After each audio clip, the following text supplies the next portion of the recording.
Breaking news mga kababayan. Nako po, ito na. Ang sasabog na balita ngayon. Senador Bato de la Rosa, bakit napalundag sa tuwa? Sa kabilang dako naman mga kababayan, Boying Rimulya, napaiyak, lumuluha sa pangyayaring ito. May question mark mga kababayan. Ito kaya ay totoo na umiyak? Napahagulgol sa lungkot? Bakit kaya? Yan ang ating panonoorin sabay-sabay. Bakit nasabi ni General Macañas na the General's viewpoint ay talagang si Rimulya ay lumuluha? Pag lumuluha, malungkot ito. Mga kababayan, eto na po. Para masabi natin kung totoo. Panoorin natin sabay-sabay. Nako po, magugulat kayo. Magandang araw mga kaibigan. Bigyan natin ng reaction opinion itong post ni Senator Ronald Bato de la Rosa sa kanyang official Facebook page. SP Soto. Ito yung pahayag ni Senate President Soto tungkol sa matagal nang hindi pumapasok si Senator Bato de la Rosa sa kanyang opisina. Ito. Lahat ng 23 senators, kahit na Senate President ako noon, tsaka ngayon, hindi ko pinapakialaman kung papasok sila at hindi. So why now? Mahirap naman. So, why now? Mahirap naman yung sitwasyon ko na yon.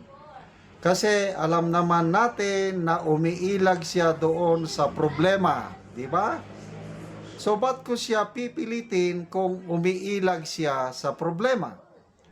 Basta ginagawa ng opisina niya ang trabaho nila, then we keep the office running.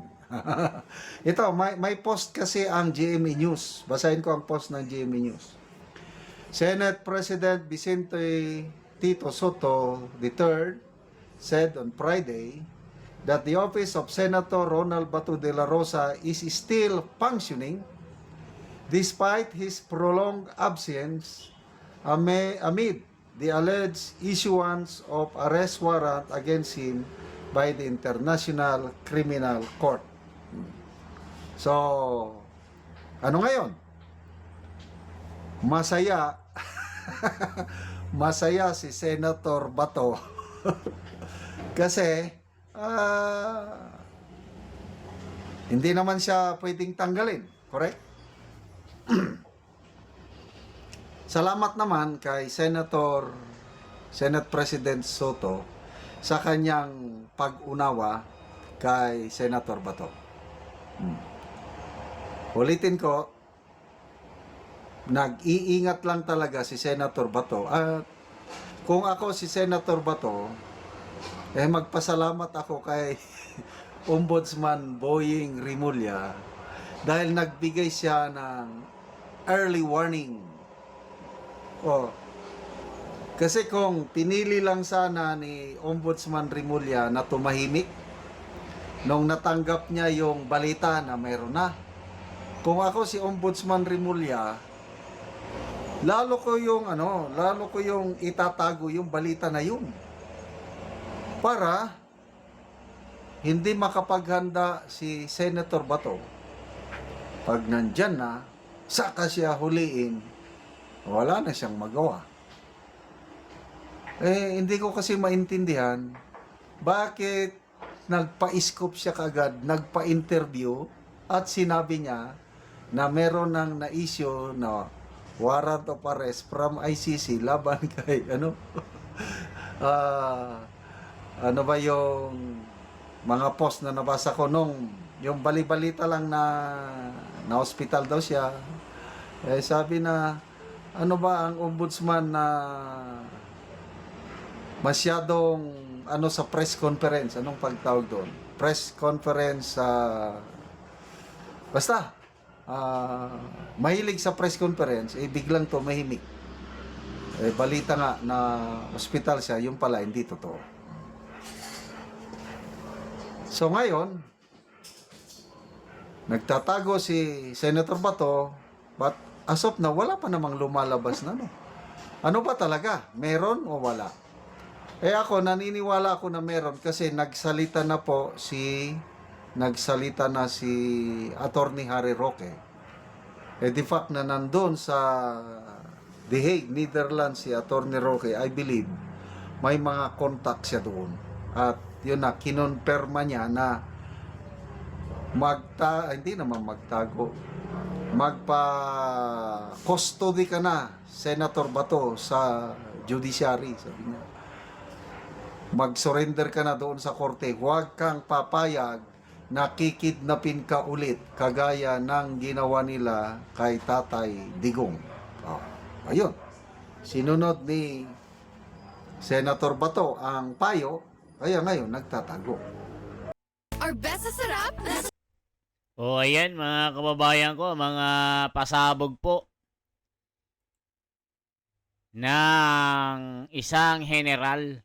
Ano naman ang sinasabi ng mga kababayan natin tungkol dito sa pangyayaring ito? Ito po. Mabuhay ka, Senator Bato, at naniniwala sa iyo ang taong bayan. Ayan na. Ginagawa ng mga staff ni Senador Bato ang mga trabaho nila at hindi nagpapabaya. Walang tiwala si Sen Bato kay Tuta Soto. Walang paninindigan. Nako po. Ang Panginoon ay maraming paraan at alam niya kung sino ang tama at sino ang mali. Kailangan na talagang magbibitiw si Ngenge M. Bagsak ng Pilipinas kasi laging Ngenge M ang nangyayari. Ginagawa lang nila na pabagsakin ng Duterte. Lahat gagawin nila. Walang jurisdiction sa atin ng ICC. Sila ang ginagawa yan na bangag admin. Ngayon lang nangyari yan sa panahon ni BBM. Naiinggit lang sila sa mga Duterte. Ayan po. So magbabayad na naman ang mga mokong sa ICC ng billions galing sa nakaw sa kaban ng taong bayan. Yes, tago lang, Jude Senator Bato de la Rosa. Senator Bato, you have our prayers. Isa ka sa mga senator. Worthy to be respect. A working senator. Ayan, mga kababayan ko. Matindi po ito. Isa pong nakakawindang na balita. At talagang ang Malacanang ay natataranta na naman dito. Yan po ang sinasabi ng mga komento. Tarantang-taranta na. At yung iba naglilipatan ng bakod. OMG, finish na. Kaalyado ni Bongbong Marcos, lilipat na ng bakod. Nako po mga kababayan. Ganito po sa politika. Pag alam nang wala ka ng pakinabang, lilipat na ang mga honghang. Ganyan po mga kababayan kasi nakikita nila pabagsak ng pabagsak itong si BBM at wala na pong pakinabang yung mga sip-sip. Mga kababayan ko, sino-sino ba yung mga sip-sip? Diba, nag-aaway-away na sila kasi nga si BBM mula nung una walay hanggang ngayon. Kaya yung mga kaalyado niya ngayon ay talagang naglilipatan na. Pitik dito, pitik doon. Kita nyo po yung sila Franz Castro, dating beshi-beshi nila at talagang ang binabanatan nila at inuupakan nila si Sara Duterte. Pero ngayon mga kababayan ay nag-away-away na po. At habang papalapit ang eleksyon, dahil po number 1 contender itong si Sara Duterte ay wala na pong magawa. Pati si Trillanes nag-iiyak na ngayon. Alaka, grabe talaga. Ituloy pa natin. Ano bang sabi dito? Sabi ni Senator Amy sa nabasa kong post, nung una daw, nakukontak pa niya si Senator Bato through text, nagre-respond. But right now, wala na daw. Putol na ang line of communication. Kasi kung gagamit ka ng cellphone, kahit text, namomonitor yan. So, kung bakit si General Bantag, as of now, hindi pa nila nahuhuli, hindi nila alam yung kanyang specific location, it's because mautak si General Bantag, hindi siya gumagamit ng cellphone. Yung si Alice Go at yung mga kapatid niya, iba, nakalabas na sila ng bansa. Madali silang nahuli kasi nga kulang sila sa diskarte.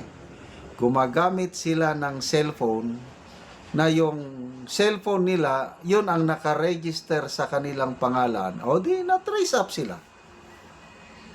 Maybe lang ang ako, hindi ako expert sa technology. Kung si Senator Bato gagamit ng cellphone, mag-text, kailang hindi nakaregister sa pangalan niya, baka pwede pa.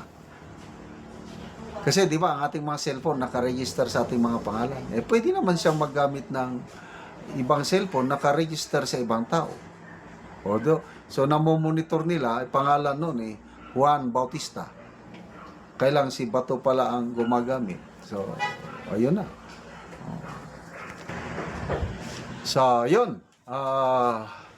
Again, magpasalamat tayo. Ayan po mga kababayan. Matindi talaga ang mga nangyayari ngayon. Si General Bantag, hindi nila mahuli-huli kasi syempre magaling po ito. Mga kababayan. Binayaran na yan si Bangag, Romualdez at Garcia. Grabe yung mga komento. Masyadong marites ang ombudsman. Sad to say kay Sen Bato, akala namin sasamahan niya si Tatay Digong pero okay na din po. Huwag tayong magpaloko sa kabuwangan ng gobyernong ito. Peste sila sa ginawa kay Tatay Digong. Ingat po kayo, Sen Bato. Ayan mga kababayan, Bato-Bato. Ayan na. Yung Supreme Court sa Pilipinas, inilipat nila doon sa Netherlands. Obsessed po daw sa press conference si Mr. Boying Rimulya pero day na wala siya, nakatulog ng ilang araw. Ayan. Ayan mga kababayan, yung sinasabi nila na hospital, pumanaw, fake news po yun mga kababayan. At yan po ay kinumpirma mismo ni Ombudsman Boying Rimulya. Kaya yung mga nagpapakalat po ng fake news na siya ay na hospital, pumanaw, ito po ay sinabi niya na talagang hahabulin niya po ito. So yan po yung mga nagkalat na fake news. Kasi tayo, nung nagbalita tayo, nagre-react lang po tayo at sinasabi natin, totoo kaya na na-hospital, pumanaw, nakita sa St. Luke's, tayo ay nagtatanong mga kababayan. Hindi tayo yung fake news na sinasabi natin, ganito, ganyan, ganyan. Hindi, walang ganon. Kaya, yung mga nagpapakalat ng fake news regarding po kay Ombudsman Boying Rimulya, sila yung hahabulin. Diba? Hindi naman tayo yung trolls na na peke. Totoong tao tayo. Okay? At kung umabot ka sa bidyong ito, ay maaaring i-komento ang inyong sari-saring mga opinyon at kung saan lugar po kayo para ma-replyan ko kayo isa-isa. Kung OFW, kung sa Pilipinas, kahit saan panig ng digdig, kahit pa sa Alaska kayo, sa Netherlands, or sa Alaska, or sa Iran, Afghanistan, Timbuktu, kung saan man mga kababayan, mag-comment na po at i-share nyo po ito. Ako si The Wonders Philippines, ang inyong lingkod for transparency, for a better democracy. Mabuhay po.